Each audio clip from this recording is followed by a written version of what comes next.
Hey everyone, how is it going? I hope you're doing well. I'm doing well because today we're talking about music, and today we're talking episode one of What's Good. So this is kind of a show idea I've had where I'll bring guests on from across the internet and in person when possible, to just talk about what we're getting into lately. It could be and something new to us, could be a classic we're revisiting, could be a book, could be a concert, could be a play, could be, whatever it is that's bringing us joy at the moment. So we've each got a little stack of stuff going. And with that, I'm going to pass it over to my guest for today to introduce themselves and take it away with the first item. All right. Hey, everyone. Jex Russell from so many places. You can find me Everywhere. everywhere. You can find me. I'm on Instagram, Jex Russell, Facebook, Jex Russell's Vinyl World. I do have a YouTube channel, Cinnabro Supreme, although I'm not really active on it. I have a blog called Jex Russell Pop Culture Nut. And I'm also going from channel to channel. You can see me at Tim's Vinyl Confessions, The Distortion Den, Grab a Stack of Rock, and now here with my friend Darcy. So, Exactly. yeah. Awesome. So yeah, take it away with your first item. Hmm. Where should I start? So all these, I brought four items to the table today, Darcy, Cool. and it's pretty much all new to me stuff.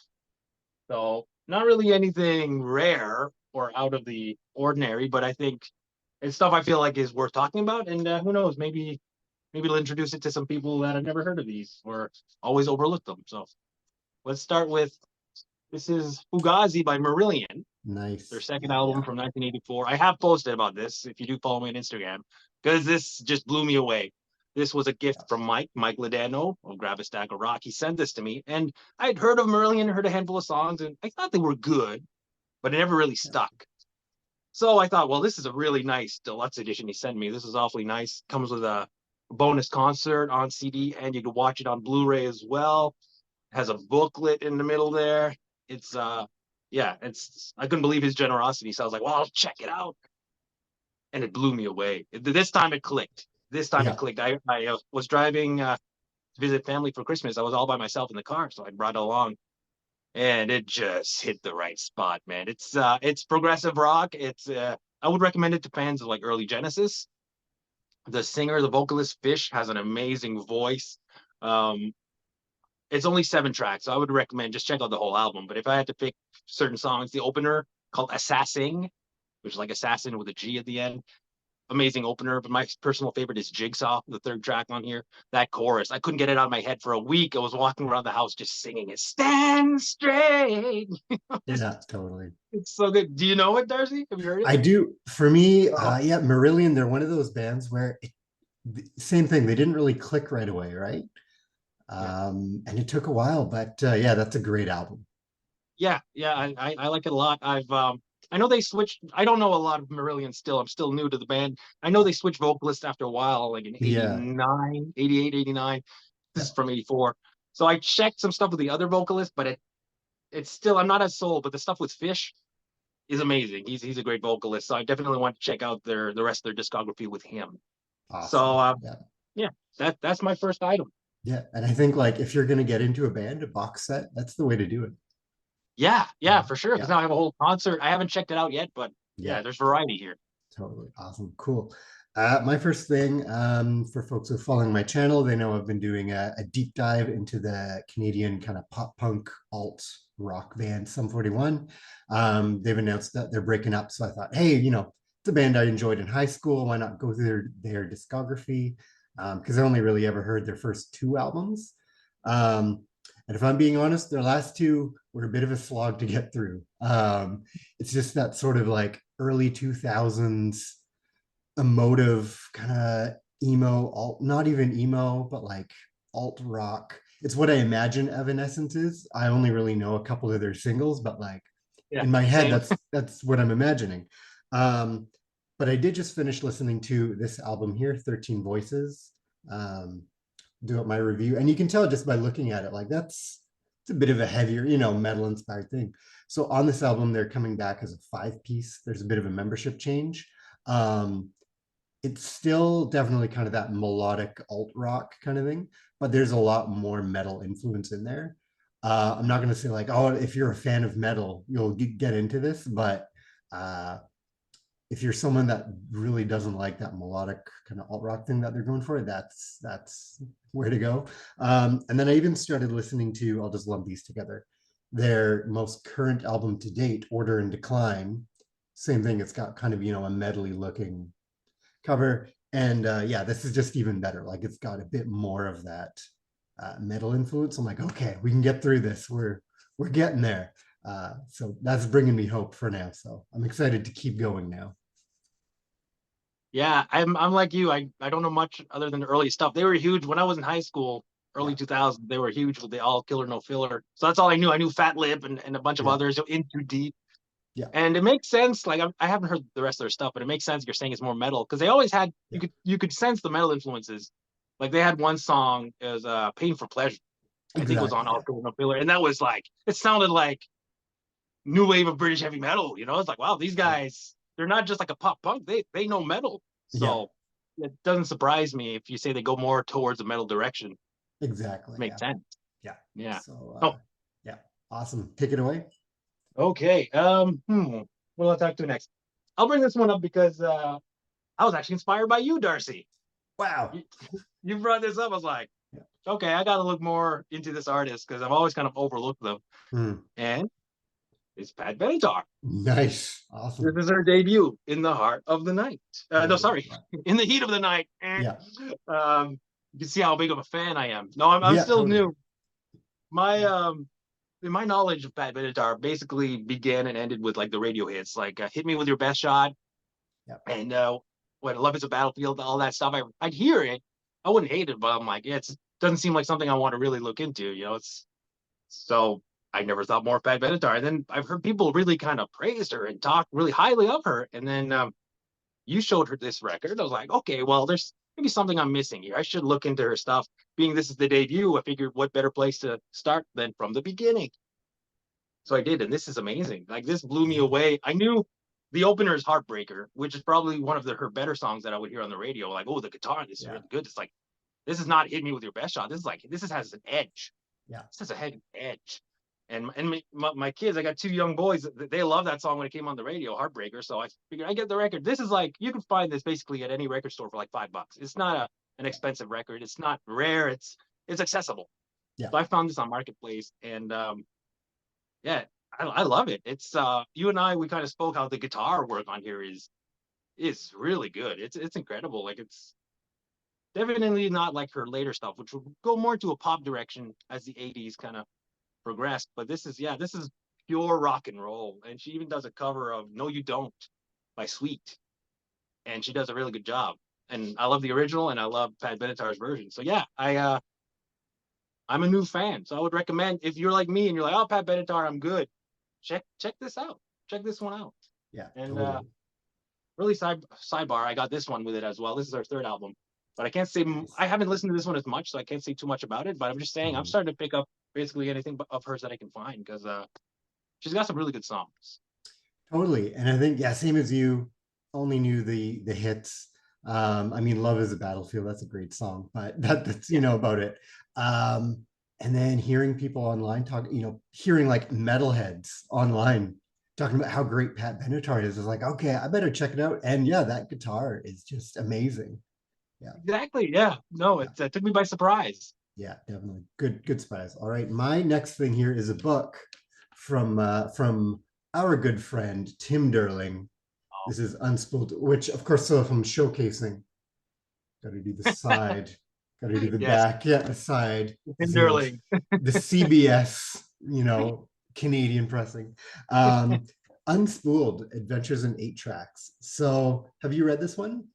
I have. Yeah, Yeah, it's just so it's about eight tracks. It's about collecting eight tracks. It's got a big catalog in there, specifically about kind of the CBS record clubs. But even more, it's just about music collecting. I think like that's why I enjoyed reading this, going through, looking at the pictures, but just hearing stories of the lengths you'll go to collect music. Rooting through a dumpster to collect eight tracks. It's just super relatable. Um, and then just hearing about somebody's favorite band, just like how much they're going to go through to collect everything because they love a band so much. yeah, um it's depressingly relatable in a lot of ways. um but it's just an awesome book. You can find it on Amazon. You can follow Tim on Tim's Vinyl Confessions on YouTube online. Show it up once more. Just yeah, super cool book. Yeah. Recommend it. No, Recommend to you said anyone. it perfect. Yeah. No, you said it perfectly, Darcy. Like you don't have to collect eight tracks. Like if you're thinking, oh, well, why would I read this? I don't collect eight tracks. It's not just about the format. It's just about collecting, like you said. And Yeah. because I don't collect eight tracks. That's just like before my time, right? But I can still relate, like you said. It's because I collect CDs, Yeah. cassettes, vinyl. So it's still gonna hit that. You're gonna relate somehow. And yeah, he did a great job. He got some Mhm. contributors in there as well. Mhm. It's yeah, I really enjoyed it. Great read. Yeah. Yeah. It's super fun. I think, yeah, I just ran through it. It was super fun to read. Yeah. All right, let's go with your next pick. All right. Well, I might as well let's go with this one because it's on topic with because Tim Derling made this possible actually. Um, Nice. the story goes that his friend John got this CD, didn't really enjoy it, and Tim mentioned how I would be interested, so he gave it to Tim, and Tim gave it to me. So thank you to Nice. both John and Tim. Yeah, yeah. And it's new to me because I had heard about this band, never really took a deep dive, but I just kind of knew. I feel like I would this would check all the boxes. I'm gonna like these guys, and it's the debut album from Montrose, Nice. 1973. So you probably know Montrose, Ronnie Montrose on guitar. Is that right? Yeah. I'm drawing a blank now, but Sammy Hagar on vocals, and I just never really gave them the time, and I loved it. I loved it very much. I only listened to it the once the other day when I was working out, and every song I was like, oh man, this is just exactly what I want in a rock album. Great guitars, great vocals, drums, bass, everything is just perfect. So yeah, and I ended up recognizing a song called Rock Candy, which was covered by the Bullet Boys. You could hear that on the Wayne's World soundtrack. So I knew that song. I was like, I never knew that was a cover. But yeah, it's Montrose. So oh, there's a let's do the Tim Derling. this is Exactly. on Yeah, this yeah. is on Warner Brothers. Yeah, So yeah, exactly. I can't. Like I said, I wish I could say much more. I'm still very new. I've only listened to it once, but I am very much looking forward to more listens. Actually, I'm going for a walk after this. I'm probably gonna listen to this because it's yeah. I need more listens. Yeah. Montrose debut. Check it out. Yeah. Same here. I'm new to that as well, but being seeing people talking about it, so it's something I want to check out more and more as well. Yeah, I All right. recommend it. My next pick here is a Blu-ray DVD combo. This is the recently re-put out version of Dance Craze. Oh, Hold it nice. there. This is sort of a legendary concert documentary from the UK based on the two-tone movement. So a lot of those UK ska bands. So it's an 88-minute concert. So you have the Beat, the Body Snatchers, Madness, the Selector, the Specials, Bad Manners, and the way it's cut together. I'll talk about Awesome. the movie in general. It's literally like song, song, song, song. There's almost no stage banter between song stuff. There's no behind the scenes footage, which is kind of cool, but it's a lot. Like it, you feel like you're attending a real concert by being there. Like it's almost too much energy. Um, which why this Blu-ray is really cool. So you get so it's remastered, redone the audio, blah blah blah. One of the special features is they have a side-by-side comparison of the restoration work, and it's Oh, mind-blowing. It's like, wow, there's a lot more put into this now, so that's cool. Um, the other thing, it's a BBC documentary. I guess there was a series called Arena, and they did like a short 20-minute documentary about who are these bands, why are they popular at the moment. I think this came out in 1980, the documentary, yeah, or the BBC special.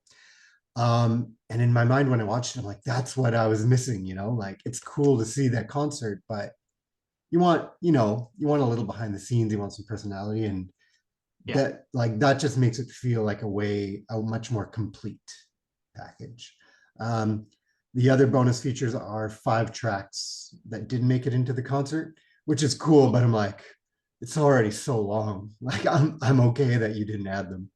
um like, is this what I would recommend to someone who isn't familiar with these bands? Probably not.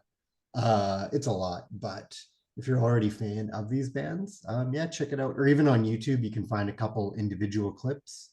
Um, I will say this is a whatever UK region, PAL region Blu-ray Oh, DVD. So it might not play in your player. You might have to find a workaround, like I did. I didn't clue in. I ordered it, and then I was like, "Oh, this is a UK thing." Oh, okay. So I had to, do some finagling to get it to work, but we got there. We got there. So that's my third item.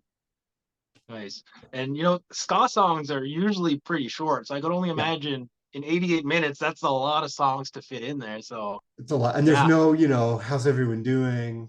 Breaks like that. There's nothing there. It's just song, song, song, song, which it's a lot. It's a lot of energy. So I, yeah, I can imagine. I like ska. I'm not like a huge connoisseur, but I like the one like the bands you mentioned. I know Madness, I know the beat, I know the yeah, specials, and I always like what I heard. So I'd be yeah, curious to check that out. yeah. It's good. It's a good one. Yeah.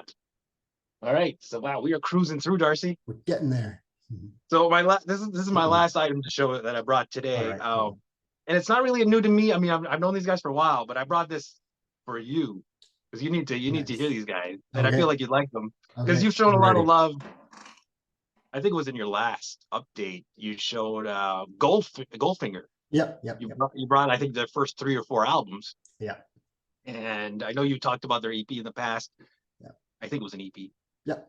Anyway, you're a fan, and so I brought forward the lead singer John Feldman, the band he was in before Goldfinger, Electric Love Nice. Hog. Now it's not quite Gold. Well, Goldfinger is more like a ska kind of punk, Yeah. band. This is more in the funk metal variety. Wow. Cool. There's a lot of slapping of the bass, which I think is super cool. Like Mhm. I didn't get very prepared. I didn't check who the bass player is here, but this is the band here. I don't know if you can see that. Oh, there he is. Yeah. Yeah. Yeah. Yeah, Awesome. and yeah, the bass really funky bass. Like it sounds like Flea from the Chili Peppers. A lot of it's Cool. in, but the music is just like really crunching, really heavy stuff. They had a hit with Tribal Monkey, which is the opening track. Had videos on MTV and everything, so they were relatively known. Um, I discovered them through the song. Where is it? I Feel Like Steve, the third track, which was featured on the Hellraiser 3 soundtrack, which I had heard first. That was my first introduction to the band. I'm like, man, this song is cool. And I never really looked into them. And I found this in a dollar bin at my local record store about a year and a half ago. I was like, who are these guys? And I Feel Like Steve. I'm like, that's Hellraiser 3. So I bought it based on that one song. And it was a dollar for a reason. The jewel case was trashed. The CD was dirty. So I was like, no problem. I'm gonna give this a second life. So I put it in a new jewel case. I cleaned the CD real nice. The only thing I couldn't save is there's water damage on the back. Right. What Yeah. can you do? But hey, at least I saved it as best I could, and I'm really glad I did. This is a great album. Lyrically, some stuff I'm just kind of like, okay, that's a little too goofy for me. Like it's a little crude at times. But if you could get past that, the music is really, really good. Really, if you're a like funk metal band, I recommend checking out. And it's actually produced by Tommy Lee of Motley Crue fame Wow. and Mark Dobson. Dodson. Who I don't know who that is. But yeah, definitely, yeah, check it out. That's my homework for you, Darcy. I will check that out. That's awesome. Thanks for showing that. That's cool. I All expect a right. full review. Full review, in depth. Yeah, we're going through. Yeah, I'll get into my last thing. So I kind of started with what I'm doing right now. And I was sort of thinking we're in January, projecting ahead. And one thing I want to do this year is get into more jazz fusion, kind of krautrock, stuff like Can, Gong, those kinds of bands. Right. But with that, I've picked out kind of one of the albums I want to give more time to, which is the debut from the Mahavishnu Orchestra, The Inner Mounting Flame, right? So again, I like what I hear of that genre, like kind of, jazz fusion, proggy, kind of weird out there stuff. Um, but I want to take more time to get into that, right? Um, so that's probably one of the albums I'm going to start, that genre journey with. Um, it's the French Canadian coming out there. Um, yeah. So I've started listening to it here and there, and it's different, right? It's not like, we started with Marillion. It's not prog or neo prog or something like that. There's a lot more to it. I know Frank Zappa, I know that kind of stuff, but yeah, I'm excited to get into that. And yeah, that's my last item for today. I think that's the only one I'm not familiar with at all. So I'd be Right. curious. I'm kind of in the same boat. Jazz fusion, I know of. I've Yeah. dabbled in it, but I've never really taken a deep dive. So I'd be curious to hear it as well. Yeah. So I'm going for that. Going for some more gong. I know Can is more krautrocky kind of stuff. I've got a couple of their albums. Um, just weird music to listen to. Lots of fun. Hey, variety is a spice of life, right? You got to keep it Exactly. interesting. Yeah. But that's all I got. So thanks so much for joining me today for episode one of What's Good. Do you have any upcoming shows you'd like to promote? Any guest appearances? Yeah, I do. Yeah. So on I'm not sure when this is gonna air, but Sure. on the 2nd of February, so which is Right. Friday, I'm gonna be on Grab a Stack of Rock with Mike Lodano, and we're gonna be interviewing Marco Doria, who has directed a documentary film called The Story of Mystique Standing on the Firing Line. And it's a very, very good documentary. Mystique is a band, it's a metal band from Hamilton, Ontario in the early 80s. And Marco just did a really great job with his film. So we're going to be interviewing him on Friday. Really looking forward to it. It's going to be live stream, 8 p.m. Eastern Standard Time. So Cool. if you want to join in and join us in the chat, we always love the interaction, the audience interaction.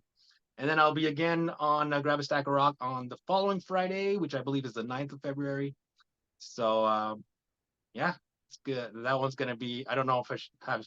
I don't know if I'm allowed to talk about it. So that's all I'm gonna say. Okay. You're going to be online in Yeah, some exactly, capacity. Awesome. Cool. Right. exactly. Yeah. Yeah, So that sounds good. Yeah, thanks so much for joining me today. And thanks, yeah, I'll thanks catch for you having me. next time. Bye.